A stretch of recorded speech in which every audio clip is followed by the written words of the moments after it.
Alright, Square goes back. My next victim will be a Cobra 29. It's been tuned up a little bit, has a variable power on it. I will be putting it into a big dog amplifier, a little 2x8. I think I'll just run it on the 2-pill part of it. Get a couple hundred watts, see what it looks like. So, as I'm learning here, and this is the reason why I'm doing these videos, just for myself. If somebody else wants to watch them, if they want to learn, and if you have professionals that want to tell me what I'm looking at. I've done automotive repair my whole life, even before computerization. So with the scope that we use, the digital storage oscilloscope, the sweep coming across is time. This is time. And up is either voltage, amperage, or wattage, depending on the setting on your scope. I'm pretty good automotive. Wattage and stuff like this, I'm not that great with. So this is my learning curve. This is going to show us peak power that we're using, peak output. It's going to show us SWRs. And I'm just comparing patterns. So I'm barefoot on this radio, and I'll go ahead and key up and we'll catch a pattern.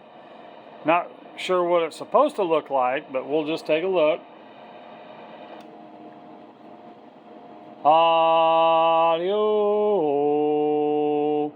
The edges aren't near as rounded as the other two radios I did. Oh. Don't know if I can adjust my gain to do that, or if it has to be adjustment inside. So I'm running an M2 mic. I'm going to turn the gain down on that. Oh.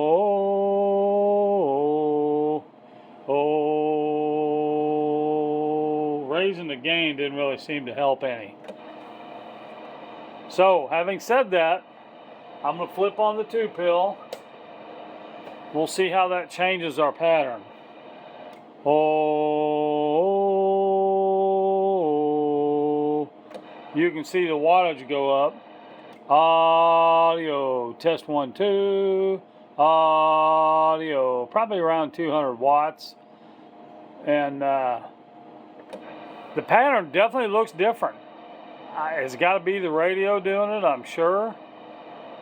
Not 100% sure why it does that, but there's something probably, that's where they probably tune the radios.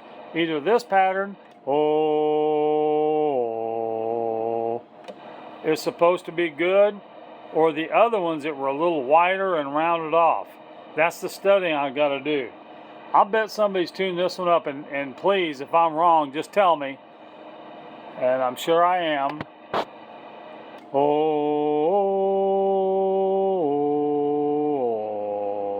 I'll bet on that higher end. See how it kind of has a slanted edge? I'll bet that's not supposed to happen.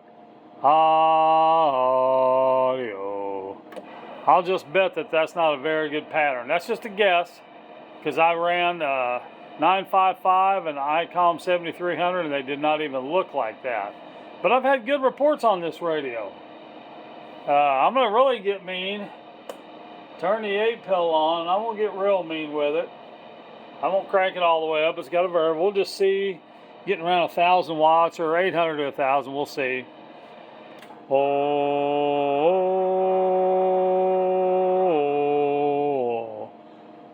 So, I'm sure we're pumping out a lot more, but the pattern looks the same. Audio. So that's going to be my question. That pattern looks a lot different on that Cobra 29. Maybe that's what you get with those. The bottom line is they don't look the same as the other two radios. So there's our sample test. We can dissect that. I'm going to move on to a Cobra 142 with a tube amp. So I'll see you on the other side if you're interested.